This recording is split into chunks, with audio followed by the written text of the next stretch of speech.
And I did like the part where, Damon's trying to figure out, like, all right, what do we actually have here? How many guys we got? And they're adding them up, and they don't really seem that much, right? It's like we got 30 knights, 100 crossbowmen, and 300 men at arms. And Damon's like, fuck it, we've hosted Woodstock with less.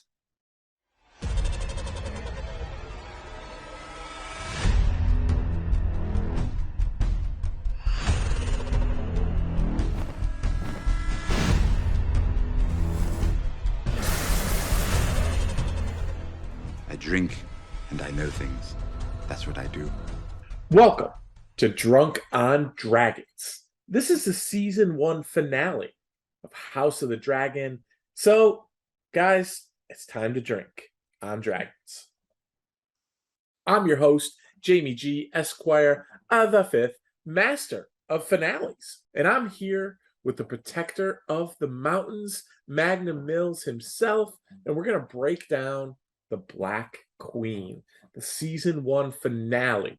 Mills, it's the finale. I can't even believe we're here. In honor of it, I'm breaking out one of my special drinks, okay? I'm having a Cinco Anejo, okay? This is a very high-end tequila. It's fantastic. If you haven't had it, I encourage you to try it. I was never a tequila guy, so I started drinking high-end tequilas, and now guess what? I'm a tequila guy. Cinco Anejo. Very, very, very good. And this isn't like that bullshit, you get in Pentos, dude. This is like the real good Westeros shit. So cheers to you. Thank you, sir. I feel like tequila is like what dragons would actually drink, right? If dragons drank alcohol, it would be tequila. It's kind of like the fire water or whatever. It feels about right. It definitely, burns when I drink it a little bit. And that's how you have a good one, right? I definitely have to protect these deep blue mountains. So I'm Magnum Mills doing my thing with a Coors Light. It was on sale at Food Lion. What can I say? You can find Drunk on Dragons wherever you get your pods, Spotify, Apple Podcasts, Google, all the good ones by searching for Drunk on Dragons. You can find us on social media at Drunk on Dragons, and you can find our YouTube channel at JoeBlowFootballShow.com. Got a bunch of stuff there. You should check it out. If you could, please do the like, subscribe, follow thing. Helps us out a lot, and it helps people find the show. We really appreciate it. Please know, okay? You need to be aware. This is critical. Drunk on Dragons is a full spoiler show.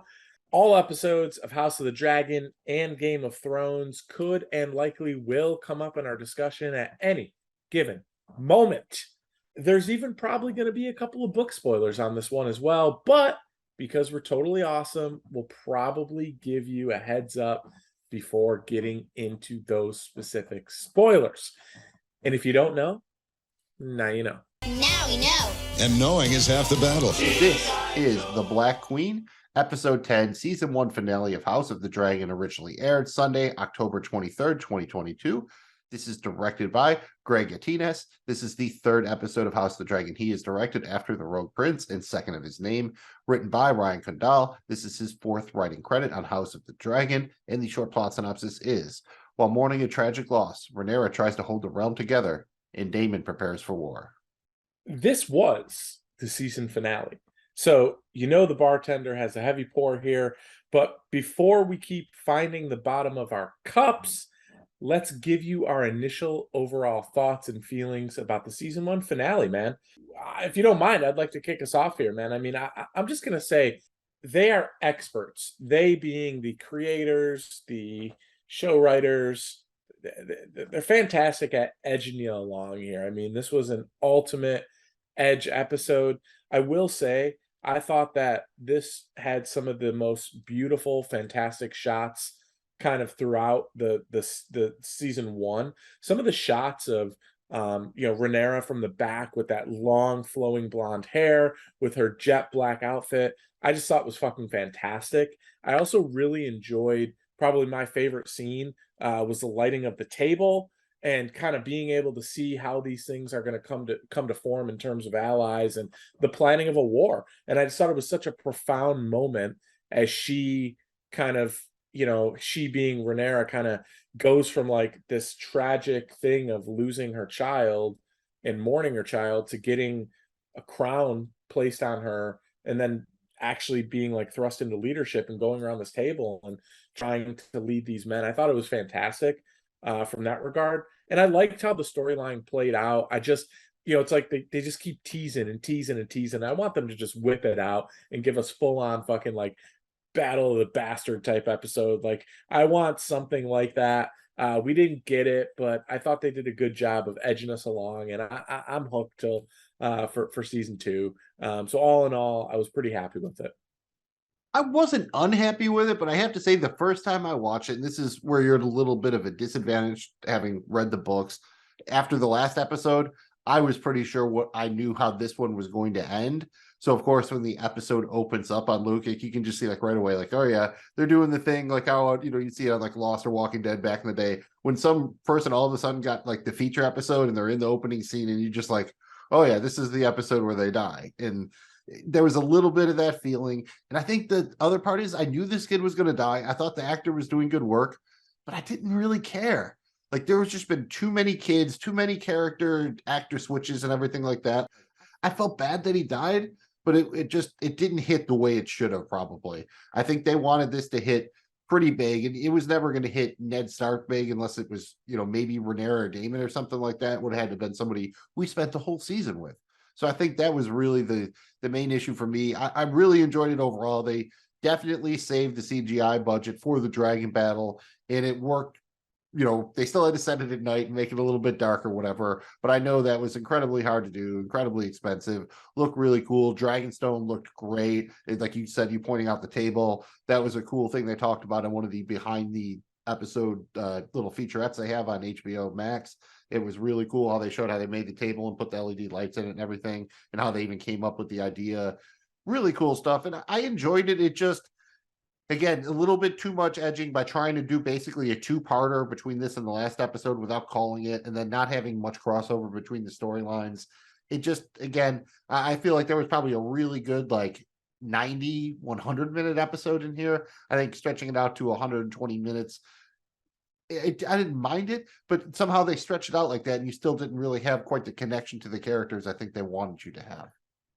Well, and as you mentioned, the episode does open with Luke confessing to Renera that he cannot be Lord of the Tides. Renera sympathizes with him and explains that she felt the same way when she was his age. And Rhaenys shows up and informs everyone about the death of Viserys and subsequently Aegon's ascension before she leaves without declaring her loyalties. This was wild, right? Because you're kind of like, okay, whose side is she on? And she just kind of left without letting us know. Any thoughts or feelings on this opening scene of the season finale? I mean, you kind of nailed it. Just as soon as you kind of see Luke, you're like, okay, he's going to be the kid to die, right? It just kind of felt that way from early on. Yeah, I think it's one of those probably, after you've watched the episode in retrospect, that really sticks out. It kind of, again, it's by design. It's not the first show to do this, but I give Luke credit. The best thing he does is he's incredibly self-aware. Luke. I can't be Lord of the Tides. Grandsire was the greatest sailor who ever lived. I get green sick before the ship even leaves the harbor. I'll just ruin everything. I mean, he might be the smartest kid ever. I'm not saying the kids ruin everything, but they can definitely complicate things like Succession. Yes. And also the television show Succession, also on HBO. We'll plug for you there, HBO. Send us some screeners. Absolutely. And shout out to Succession. It's a great show. I love Damon here because I really enjoyed Damon kind of giving Rhaenys a little bit of like, not heat, not like pushback, but it was like, I think he even said like at one point, and you could have burned them all for it. Like his question is like, and somehow you lived. Like he's kind of looking at, okay, is she a traitor? Is she there to spy on them? Is she working for Aegon and the Greens? He's trying to get to the bottom of it, but he does it in this little way that I'm a big fan of. Dude, I gotta say, Damon has probably grown on me the most out of any one character, I think, from the start of this series. Yeah, to your point there, he also kind of immediately assumed that they killed Viserys as well, which we definitely saw something happen with the tea and the serving girl and everything. So that is within the realm of possibility. But again, Viserys was also like body parts were falling off. This should not have been a shocker of a death. But yeah, I get, what they were trying to do here. Again, they set it up pretty well. And I think what Damon was there is he was the voice of the audience too, because what did we talk about last episode? Why didn't Rhaenys just roast them? So I think it was important to have somebody address that. And she basically has a really good quote where she just basically says, "This was not my war to start."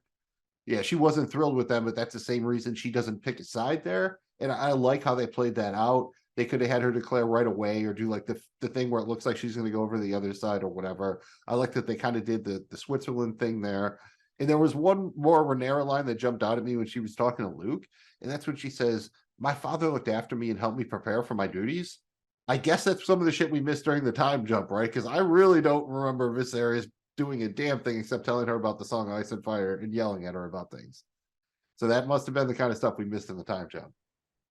A little father-daughter coaching of the old throne there. I mean, maybe led by example, Magnum Mills. I'm not here to judge.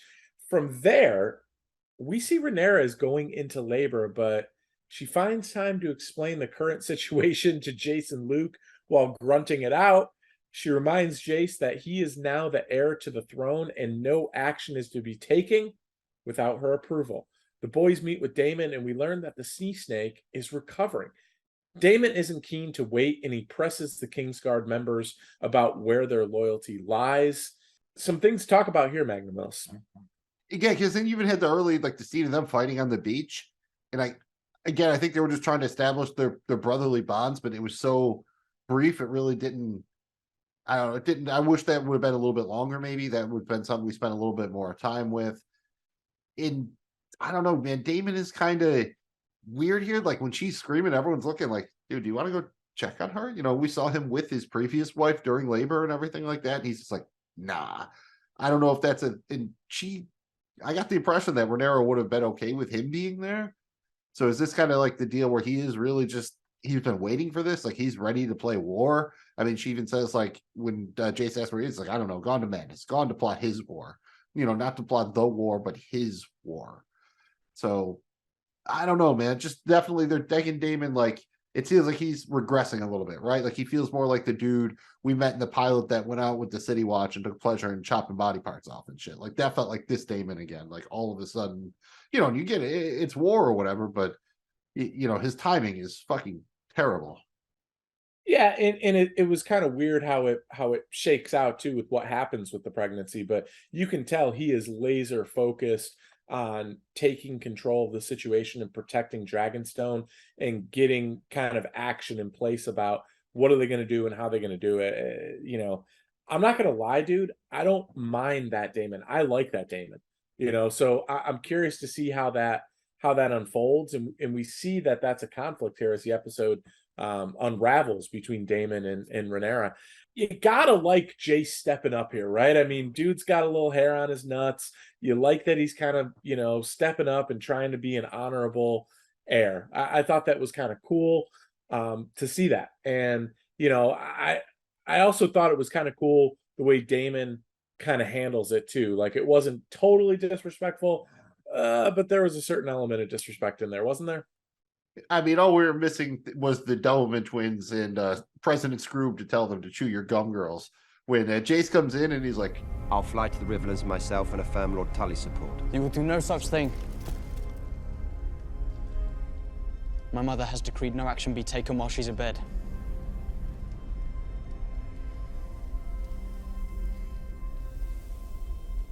It's good you're here, young prince.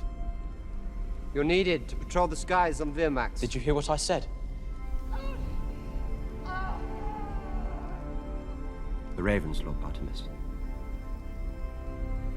I shall see it done. so he definitely just, you know, was that the 90s or the 2000s? I don't remember, but it was like talk to the hand. That was definitely some talk to the hand, and we're not talking about the hand of the king. No, we're not. Although Damon is basically functioning like Otto here, right? He is Renera's hand, but he's also basically running shit. So it's he hates Otto, but there's an interesting parallel to the roles they're both playing right now. Yeah, definitely is. And, you know, given the number of children that's been involved in the show and is currently on the show, it's not surprising that we've had a number of childbirthing scenes. But dude, I'm not going to lie to you, bro. This one was the hardest one to watch. And need I remind everyone that I think, what was it, episode 1, when the queen dies giving birth. They have to literally cut her open. It was disgusting. They had 2 hands in their stomach. It was horrible. This one was worse. It was harder to watch for me and listen to. The sound of that baby just thumping on the Renera knew right away something was wrong, and she eventually gives birth to a stillborn baby. We see the umbilical cord wrapped around the throat here. She prepares the child to be burned, and the family holds a small funeral. Am I alone here, or was this like kind of gross? This was incredibly hard to watch. I'm assuming that was kind of the point. And this is, again, super minor book spoiler here. This isn't going to ruin anything for you, but this is almost exactly what happens in the book. Like, as soon as she hears that Aegon has ascended the throne, she grabs her womb and is just like, oh, like gets the pain. And in the book, she gives, it's more of it's a really described, again, the Fire and Blood is told from multiple kind of historical perspectives. So there's some embellishing, but it's talked about like it was born like a huge, like a deformed child and all this birth defects and that kind of thing. Whereas here, it's just more of a natural stillborn thing. Again, this is something I don't know if they'll bring up, but it's not really a big deal. But she is going to blame part of this on hearing that news. So by default, who caused the news? And that's, the High Towers, the Greens and everything. So this is only going to add to her animosity. And yeah, the actual birthing scene, I mean, incredibly well done. But when she like pulls the child out of her, it was just, and shout out women and everything. Y'all are amazing, because that I would rather watch the slashiest slasher fic than have to watch that again. 100%. And I'll tell you what, man, the sound, but then also just a dead baby that wasn't, clearly a little bit premature and not fully developed. It was hard to look at. It was hard to watch. It was hard to listen to. They did mention that earlier in the episode that she wasn't determined yet. So that did actually it was like a maester in the background, but they did bring it up. So good call there.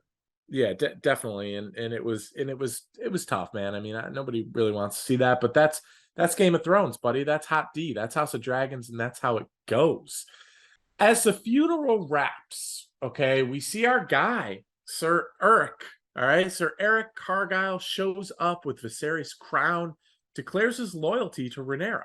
Damon officially crowns Renera as queen right on the spot in the middle of the funeral, okay? And they proceed to the Council of War.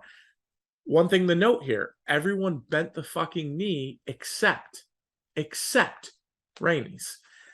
They receive word that the ship has arrived. It's Otto Hightower with an offer for Renera.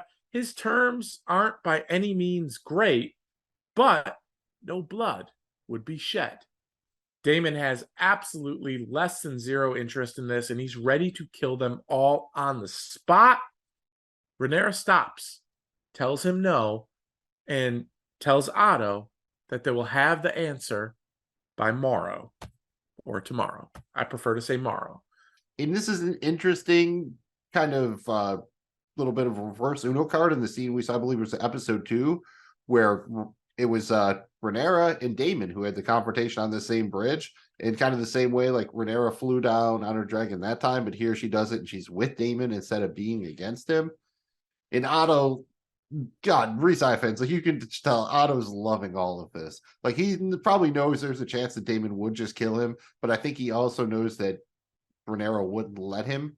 But he's just kind of so smug during this, right? Like he knows he's kind of winning, and he knows there's even a chance that Renera will take the deal. They even pull out the page from the book that Renera gave to Alicent back in the pilot episode. Like they pull every heartstring. Like Otto knows exactly what he's doing, right? I'm just saying, like he's got this punchable face, right? Like he's just so Otto. I don't know. Like you'd think his name was Todd. He's so like, oh. Punchable face, his voice, the way he talks, his everything, and the fact that he's winning and he executed this heinous thievery is just very frustrating. And I think that's the point. That's why it's such a good character to try to get you picking sides here. I love, Damon in this scene. I love that he's got the balls. He's letting him know, like, hey, you're a traitor and you will be handled with it. But you gotta respect Renera's patience and her strategy. When she said you'll have our answer by tomorrow, to me, it felt like there was a little bit of strategy behind this, right? Like she's might be the smartest person on that bridge. And I think she was stalling. She even says to Damon in an upcoming scene, like, would you not take the throne without putting Otto's head on a spike if you could? Like, basically the idea, like, she thinks she could still maybe get enough allies or whatever and take the throne with minimal bloodshed. Damon doesn't care, right? Like, that's a good thing that they set up with him slicing the brother Valerian's head off in the previous episode. You get the idea that at any moment he could have just taken Otto's damn head off. And so it's nice to have that. Like, he's definitely got that wild card energy again here that he had in those first couple episodes where you believe he could basically do anything. And that's definitely cool, but you need to have, you can't have everyone just be a hothead, or otherwise the show will end there'll be one big battle and that'll be it. Everyone's dead. And I do really give Renera a lot of credit here. And I think that's what Otto's banking on. Because I think he at least respected Viserys on some level for keeping the peace or whatever. He just wanted, someone from his family to be on the Iron Throne. And I think he knows that Renera will try to keep the peace that Viserys kept going as long as possible. That she'll treat him the way, and again, even at the end of the episode, you even see that Aemon didn't really probably mean to kill Luke. Like, because they were envoys, they knew kind of what the rules were, and they weren't supposed to cross that line or whatever. If Damon would cross that line, absolutely. But I think that Otto felt that Renera wouldn't, and she, proves him right here for better or worse. She does, and she's displaying that steady hand that it takes to rule. Really proud of her, Magnum Mills. A strong hand, very strong hand. Nice play on words. We go back to the war console, and everyone wants to use the dragons, and rightfully so. But Renera sends everyone else away but Damon. Guess what, Magnum Mills? He doesn't really change his tune. He's completely focused on using their dragons, and even grabs Renera by the throat at one point before eventually storming away. This was fascinating to me because he was not made privy to the Song of Fire and Ice, and that kind of led him to snapping on her and grabbing her throat in frustration and choking her, because A, he didn't know about it. B, he thought his brother Viserys was this whimsical dreamer of bullshit stories and fantasies, doesn't know the real deal about the thing. He's frustrated here because he wants to hop on dragons and go and mow down the shit, Mad King style, a la Game of Thrones, what we saw happen in the finale there with our girl. So maybe it's just something with having a D in your name. I don't know. I mean, she had a D too before when she mowed everybody down. But I like this scene here because it kind of shows you one of these two people were meant to rule, and the other one wasn't. And I'm a fan of that kind of legacy and that kind of fate. This is a spot where, because we've seen Game of Thrones and we know that there is truth to that prophecy and that prophecies are a thing or whatever, we believe it. But I think it'd be kind of easy for Damon to dismiss it and be like, yeah, everyone, make 100 prophecies. You might get one right. That's kind of how it works. You're just guessing or whatever. So I can believe that he thinks it's all bullshit. I also want to say, when he grips her by the throat, that's not fucking cool, really, under any circumstances. No, definitely not cool. And it's funny because she doesn't even really resist. She just kind of like almost smirks at him and says, oh, he never told you, like he didn't find you worthy or whatever. I think it's really interesting because then Damon responds with, it's the dragons. It has nothing to do with this prophecy, with this bullshit. We have the throne because we have the dragons. I mean, he definitely has a key point, right? Like, whenever he got his talking points for the episode, it was like dragons, cowbell, dragons. I mean, lots of fucking dragons. This was a good scene, and I think it set up an interesting dynamic because until this point, we thought they were like totally like whatever their ship name is, like Renera, I guess. I don't really Demera. I haven't really worked on the ship name here, but they were on the same page, right? They were very simpatico, and here it feels like there's a big divide. Like, they almost want to do completely opposite things. It's not like Renera's like, I want to go bend the knee, but she's trying to do everything to avoid fighting, while Damon's like, oh, we can, yeah, let's do the fighting thing. Like, come on, like this is what I'm here for, man. Don't you know why I'm on the show? But he's not totally wrong, dude. I mean, would the Targaryens be in power for as long? Would they have gotten to power? Or would they still be in power without dragons? I think the answer is clearly no. I mean, they're empowered because they have dragons. I mean, What's more surprising to you, that Viserys didn't tell Damon about the Song of Ice and Fire, or that Renera didn't tell him? Because you kind of figure maybe one of them would. Like, that's the feeling I got, is now they were the kind of couple that would have shared everything. So I am surprised that this is the first time it came up, right? Because the way Renera started talking about it, it's like she just assumed Viserys had told him, but this never came up before. That is a little bit odd, I guess, but I get it. But don't you think one of them would have told him, maybe? well, and the fact that he is a Targaryen, it feels like maybe he should have known. But I think that it's only reserved for those who sit on the throne. Viserys never had any intention of letting Damon sit on the throne because he's not cut out for it. He wouldn't rule the right way, and Renera will. And while it's surprising, it's really not that much surprising. It's really not that surprising to me, because it's kind of one of those deep secrets that, like, it's kind of like the president's book, man. Like, you become president, you get to read the fucking journal. No one else does, man. So, that's kind of the deal with it. Shout out National Treasure Book of Secrets. Nick Cage. We're doing a Nick Cage thing. I guess that definitely makes sense. My only thought would have been he might have told Damon to try to get Damon to, like, believe in something more. You know what I mean? Because Damon was just all about this other shit, to try to maybe get him to, like, understand that they had a greater purpose or something like that. And then Renera, I just figured, like, it would have come up maybe when they're sharing all this stuff. It just feels like something that would have come up, I guess, over all those years. It strikes me odd that if she assumed that he already knew, why would she not bring it up? I mean, you'd think that she obviously has it on her mind. Sure. It's not something she forgot about. And, like, it wasn't like It's a good point. Daenerys forgetting that there was a navy over there or something like that. I mean, it's not even really a quibble. I'm just kind of curious, because I think the show really is going to make this a thing. And it's not from the books or anything. So I'm just really curious how they're going to integrate this and, because it's definitely going to be a thing going forward. I mean, we keep seeing the damn dagger. So, it's going to be a thing. Definitely going to be a thing. I'm there for it. And we get a much more pleasant scene here between Corlys and Rhaenys. We see that Corlys is done chasing the Iron Throne, but he seems to be inclined to side with the Greens because Rhaenyra's involvement with their son's supposed death. However, Rhaenys pointed out that Renera is the only one entertaining other options than all-out war and essentially holding the entire realm together. Yeah, and to his credit, he's more like, all right, let's do the neutral thing, but he is definitely on team, like, fuck the blacks. He's just more like, all right, we'll retire to Driftmark now and do the thing or whatever. We don't necessarily have to be the Greens, but it always comes down to Rhaenys, right? She is just the power behind that throne. But I do give Corlys credit for finally being like, yeah, I kind of overstepped. Even when he hears that Damon killed his brother, he's like, yeah, that's kind of us Valerians. That's what we do. We've just, our ambition is just far reaching. And I like the way they played it here. And now that, he's got a little bit of a raspier voice now. He's got the cane thing. I almost wish they'd given him an eye patch too. So we had also an eye patch on Team Black and one on Team Green. I think dude would have looked fantastic in an eye patch. And he's the pirate, right? I mean, like, he's supposed to kind of have an eye patch, right? I'm just saying, like, I want another eye patch guy or girl, eye patch person. It would have been cool.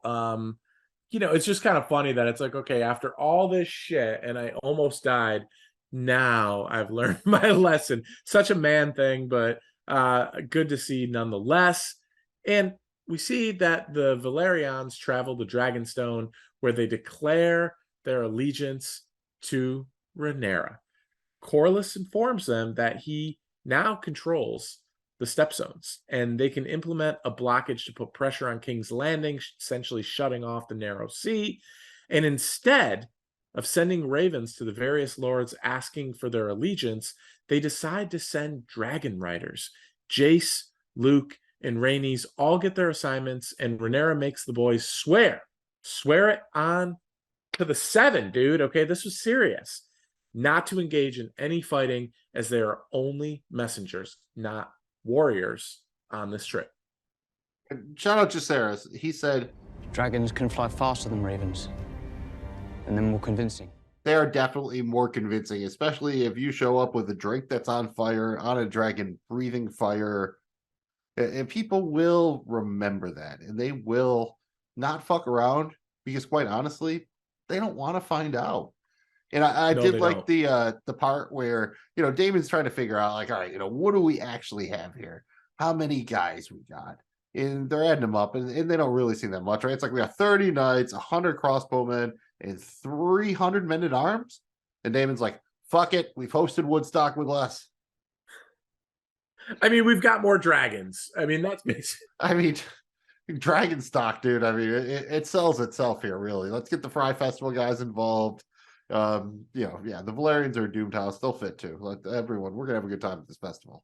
I did like this, bro, when Corliss was talking about his accomplishment at Stepstones, and you get to kind of see the table, fully lit, and you get to kind of see as he's showing you where that is. I didn't realize how close Driftmark and all that was to King's Landing. So the fact that you can really kind of visually see how important and powerful his position is there on the narrow sea, and the fact that his fleet kind of controls that now, and they've pushed out all the rebels and stuff. So I thought that was really cool, kind of little scene there to just get a visual of it.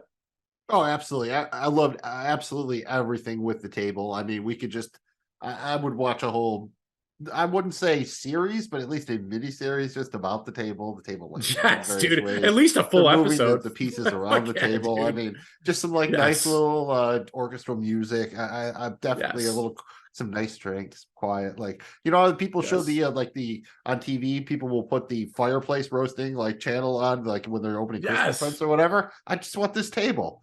I do too. Do the whole fireplace thing. When I'm opening Christmas presents, I want this in my fireplace. I just want, or just give me this table, I guess. I also own a foosball table, which is completely impractical, but sure, I'll own another impractical table. That'll just be who I am. I'm the guy with impractical tables. There's worse things. Let's make it a third. Let's get a pool table, and then I'll be on my way over to shoot a little pool with you. Yeah, get a little Bowflex action too. Why not? I use it 3 times a year. It only takes up about half your house.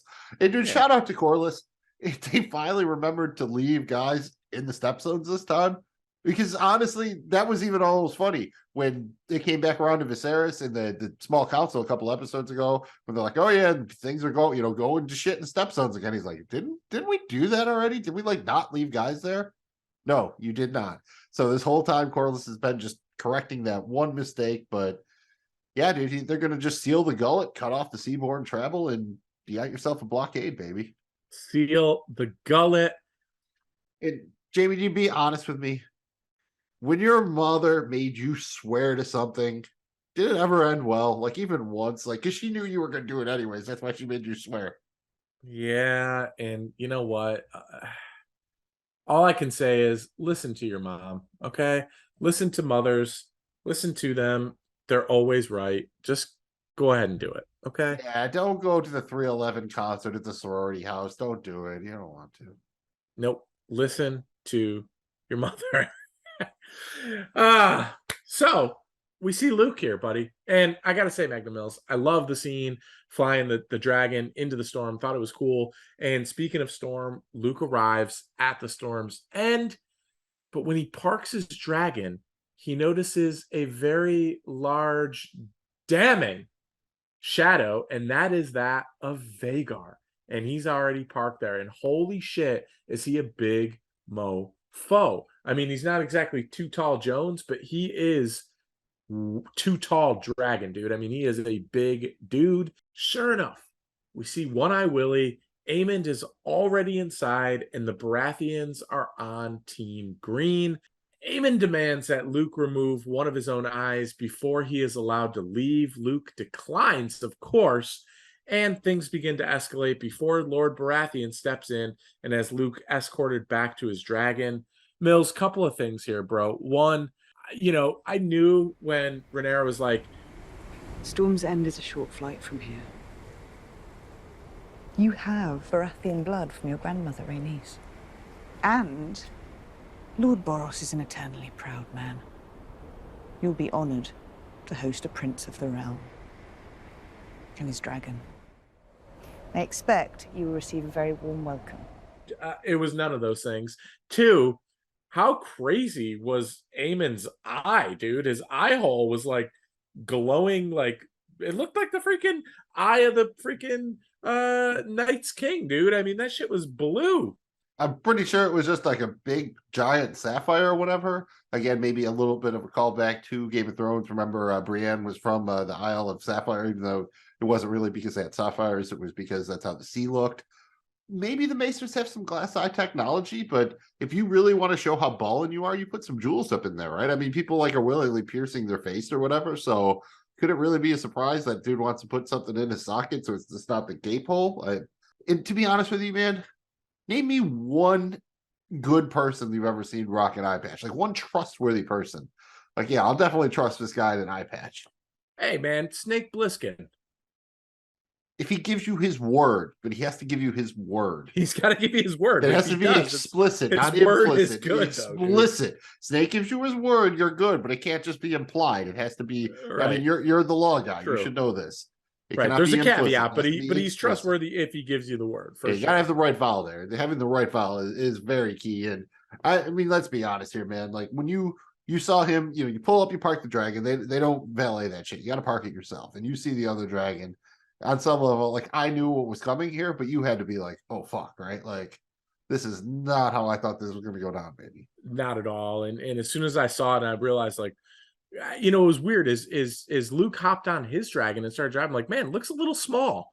His dragon looked a little small. Looked like more of the kind of sports car, But dude, when you see Vagar there, I was like, "Oh shit!" And I knew right away. I was like, "That's Vagar. Aemon's in there, and this is not gonna go well." So you just kind of got the sense. And dude, one thing we didn't talk about, but the score, the music with this episode, again, another absolute 10 out of 10. It was fantastic. And there were some moments here, kind of as he's landing, you just felt that doom in the air, and the musical score was a big reason why. Really well done.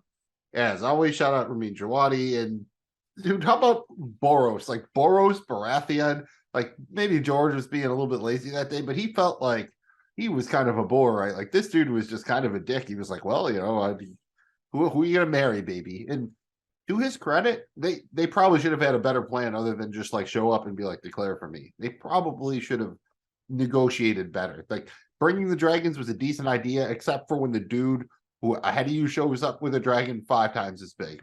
It's like showing up to a date, and you're picking her up. You got this nice used Honda Accord, really good car. You take good care of it, and she's like, "Oh yeah, my previous boyfriend drove a Maserati. How good is your Honda Accord compared to that Maserati?" I mean, Vagar is probably more of an old school Hummer one, not like the H2 bullshit, like an old school Hummer. That's I think that's what Vagar is. And then Bull rolls up on a little like the new Jeep that's runs on peanut oil or something. Yeah, it's nice, but it's not that old Hummer. It's not the H1 there, the big guy. No, it's not the tank. And dude, I will say, I thought they nailed Boris Baratheon, though. Didn't he look a little bit like Robert in his prime? Like, I mean, I thought you can see the kind of the bloodlines here, and I thought that was awesome. So Hair of black. That's the only Baratheon. That's the seed is strong. Seed is strong. I mean, just ask Gentry. And still rolling. Like they put him back out there, still rolling. The dude just got arms like oars, basically. Yeah. Maybe he's doing it all so we can have a live action Popeye movie. So but the arms will be real, no CGI. Gendry's working on it. No CGI at all. And Mills, after we leave that tense scene, well, gosh, it's time for the final scene of season 1, and we see Luke is attempting to fly home through a storm when he's confronted by Aemond and big ass Vagar. They play a little bit of cat and mouse here before Luke seems to escape by flying high above the clouds. But just when it seems like he's gotten away clean, Vagar swoops in and kills both dragon and rider with a single big ass chomp. I mean, whoa. Aemon actually seems like he didn't mean or want or intend to kill him here, but it's too little too late. Renera is informed of his death, and the dance of dragons has begun. Yeah, I mean, that was, back in the 7-Eleven days, you'd call that a big gulp.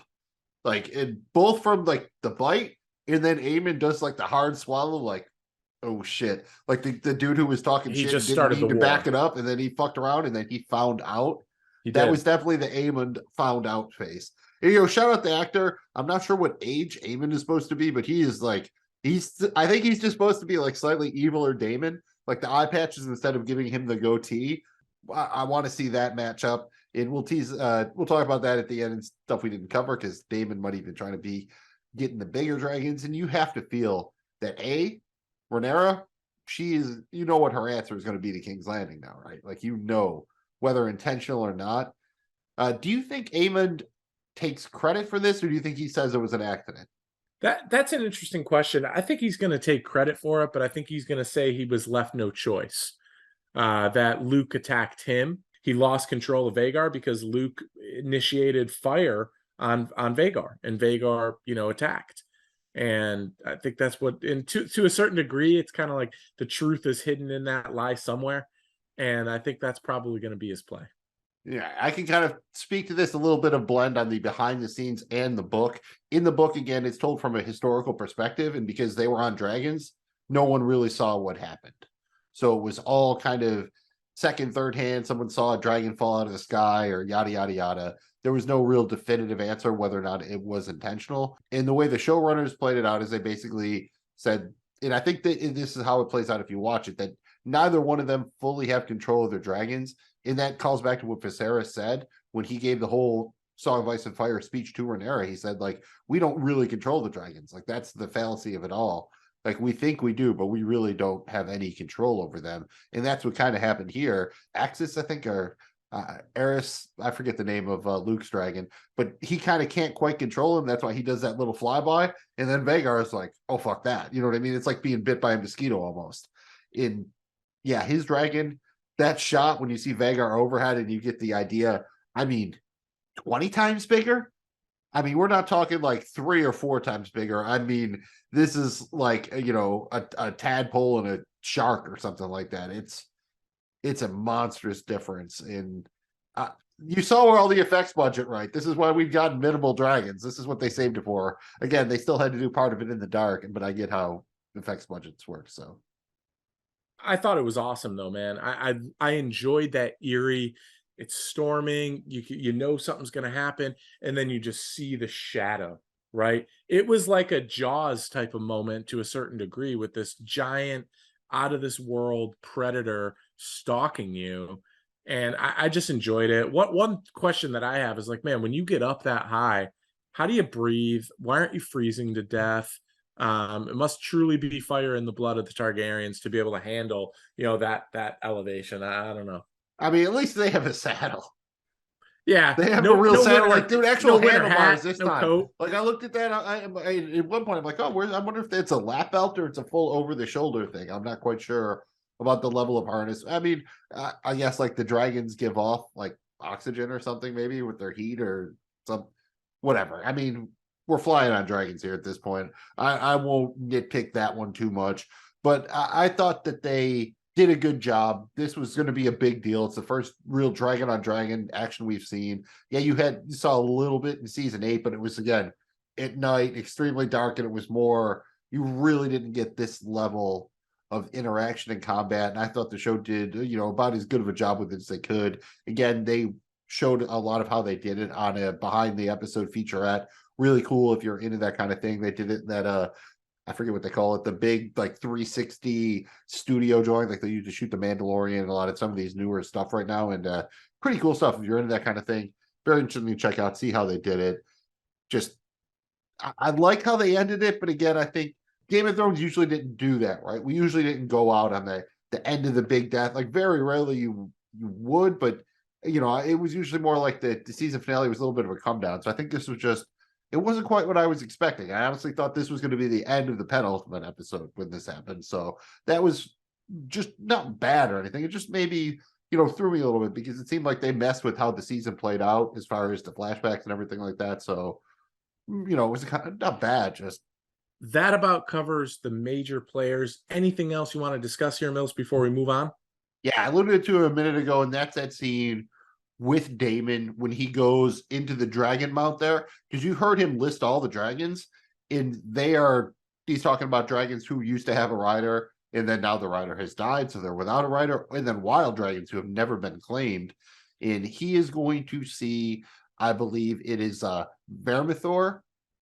And that's one of the, again, probably the second biggest dragon, I would guess right now. That was actually King Jaehaerys' dragon. If you remember, like the old king from the Great Council in the first episode, that was the dragon he rode. And then the other dragon in there, I believe, is the dragon his wife rode, Silverwing, I think. And so they're in there, and I guess what Damon is doing, and again, super minor book spoiler if you want to check out. I'll give you 5 seconds. Part of what Damon said is like, we have all these dragons, right? So what I think he's trying to do is draw them out so then they can try to find riders for these dragons to improve their numbers. Because that's, I mean, these are nuclear weapons, right? I mean, everyone else is fighting with like, you know, like slingshots, basically. If they have dragons, they're so far ahead of everybody else. So every dragon counts.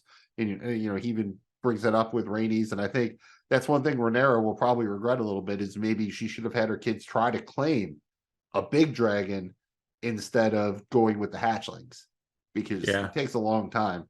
I mean, even in Game of Thrones, like looking the way they do it here, like Drogon grew way faster than this. And I think the idea is he was maybe like half the size of Vhagar.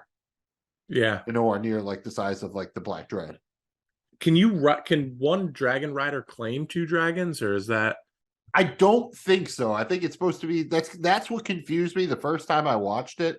Because again, that's not something that's explicitly in the book or anything like that, because I don't think it really needed to be, or maybe he was just going to see how many dragons were down there or whatever.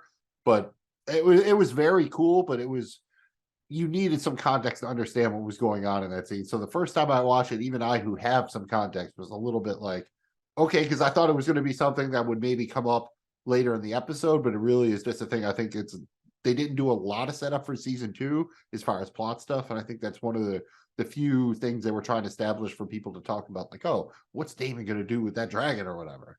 Yeah. And, you know, there was also the fact that he's been kind of harvesting eggs, right? And so that, you know, those are things that kind of lead us into like, okay, so he's going all in on like the side that has more dragons wins. And he's probably not wrong. That makes sense. Remember when he was in Pentos, that's all he did was like read about old Valeria and the dragons or everything. Like, dude that's what he's decided. I mean, again, pretty clear thesis for Damon this episode. Dragons, dragons, dragons, dragons, dragons, dragons, dragons, dragons, dragons, dragons. I mean, one track mind, even as his wife is enduring terrible labor. I mean, he's, you know, the one track mind right here, pretty much. Pretty straightforward. With that said, Magnum Mills, we now have to ask the most important question. Was there enough drinking and dragons in the season 1 finale, titled The Black Queen? This is a maybe 10 out of 10 dragon porn. I mean, you got dragon on dragon action, pretty fucking fantastic. Even, you know, enjoyed, you got multiple different, you know, dragons lurking just in the background, looking intimidating multiple times in this episode. Loved everything about the dragons, but we basically get 0 drinking. But I'll give them a little bit of credit, because there's one point where someone's like, you know, offers Renera a cup of wine. Wine, my queen. Thank you, Raina. Fuck yeah, what took you so long to offer me a drink? Have you not seen the day I've had? So I'm going to forgive it on that one little look, but definitely need to be at least some sad drinking. I mean, there's bad stuff going on here, but there's enough dragons, and that one little look by Renera of like, you goddamn right, I want that cup of wine, that I'm going to let it slide in that. So good enough for me. Yeah, I want to see Damon like have some drinks here. I mean, he's back in Westeros. He's got the good shit now. He's got the good drink, dude. Pour up. I want to see him have some. Not enough drinking for me, but it was all the dragons that I wanted, so therefore it offsets it, and I am good with it. It is now time to hand out awards, man, for our favorite parts of the season finale, titled The Black Queen, starting with that hot dialogue, that hot D, which is our favorite quote or bit of dialogue from the episode. And I'll go first here, Magnum Mills. I'm gonna go with Renera, as she's looking at the beautiful, amazing table, and she's thinking about who may or may not be on her side. And somebody brings up the Starks. What of Storm's End and Winterfell? There has never lived a Stark who forgot an oath, and with House Stark, The North will follow. I think this is a big thing that's going to kind of play a role in season 2. And again, we're not going to do a bunch of predictions or stuff, but I think we're going to get House Stark in season 2, and I'm really excited for it. Oh, that's fair enough. And I kind of figured you were going to go one of two ways. So, I mean, I would probably do the double Damon, because you have the first one where he says, I would rather feed my sons to the dragons than have them carry shields and cups. For your drunken usurper cunt of a king. and there was also one where Otto's like, Queen Alicent eagerly awaits your answer. She can have her answer now, stuffed in her father's mouth along with his withered cock. Let's end this mummer's farce. and for the record, neither of those lines were in the book, but they are both fantastic. So shout out writers. They are incredibly fantastic. And yeah, okay, all right, man. I went with the noble cause here of House Stark, but you got me. Those are better lines. The reverse I'll Uno give you- card is out tonight, friendo. I'll give you that one. I guess that takes us to Hot Fire of the Week. This is sponsored by the one and only Dylan. This is our favorite moment or scene from the Black Queen. Mills, you're up first here. I think the obvious answer is the dragon porn at the end because it was really cool. But I am going to go with the quiet scene between Corlys and Rhaenys. We didn't know if we were going to get Corlys back. And I think he basically gave Rhaenys his due there. Like, he realized kind of the whole time that she was really the, she's the one, the real force kind of behind the Driftwood throne. He's a good pirate and everything, but he's just, he didn't recognize her strength enough. He always talked about wanting to put her back on the throne, but it was really for him. And I think he kind of had that big realization here, the near-death experience. I really enjoyed the scene between the two of them. And it really kind of, especially because they lost both of their children. Like, House Valerian's been through it, man. And I really think Rhaenys has been underserved a little bit this season. And so really enjoyed that scene. How about yourself? I totally agree, and you're right, man. I mean, that end scene, dragon on dragon, it feels like it's got to be it. But dude, I'm gonna go with simply the lighting of the table. I fucking loved the table, dude. I love this scene, the way they do it, and it lights up slowly, and you get to see all of Westeros. I thought that was one of the coolest shots of the entire season, not just this episode. So I gotta put that up there for me, man. That was awesome. That was pretty bloody cool, man. And again, I want one. I don't know what else to say other than I want one.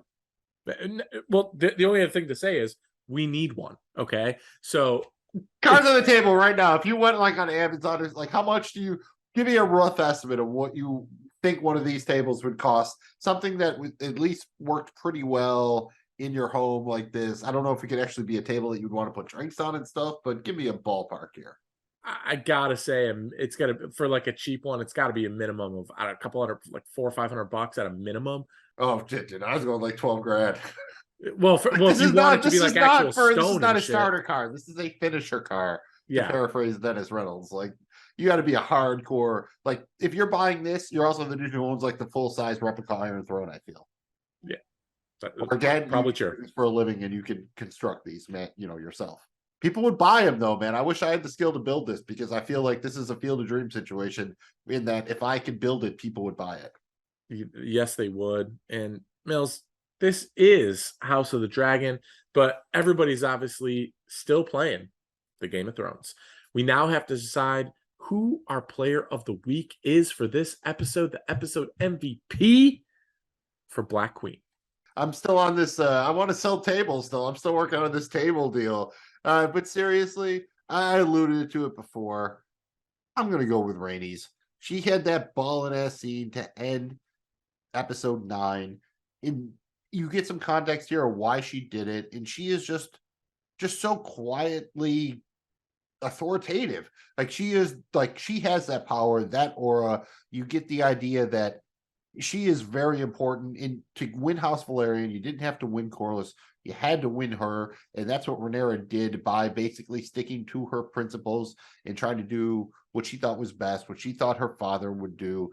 And Rhaenys respected that, and she did the right thing because that's what she respected, not because she had, it got her a closer proximity to power, or it enhanced her standing of the standing of her house. She did the right thing because she thought it was the right thing. And for someone who has been kind of pushed aside for her entire life and basically, almost looked down upon because she wasn't born with a cock, that's a huge, like, that just shows just massive quality of character. So got to give it up for Rainey's here. Jamie G, who you got? I applaud you for that. I think it's a fine pick, but this is the Black Queen, and I am going to give it to my girl, Renera. Okay. Not only does she deal with the news that her father died, and subsequently that they've she's been betrayed by her childhood best friend, really the only friend she ever had. Okay. And they installed, I guess her nephew, Aegon, onto the Iron Throne illegally. Then she has to deal with a damn stillbirth, dude. I mean, come on, dude. Stillbirth can that's like some shit you never hope anyone ever goes through. I mean, not only that, she had to deliver it like on her own. It was horrible. Then she immediately gets crowned and she has to lead, and she handles it so well. And I just think she did everything right in this episode. And she's in a position now to say, okay, the gloves are off. This is no holds bar, baby. And I'm coming at you, and I'm coming hard. And you tell them hell's coming with me, because she's got more dragons, and I just think she's going to unload here. But I'm curious to see if she keeps that same smarts that she has, that I guess she's been kind of raised with, to effectively lead. I'm excited about that. And for me, she is the Black Queen. I'm proud of her, and Renera is my MVP. I'm sticking with my call, but that she feels like she would be the solid runner-up for me here. So definitely down with the crown.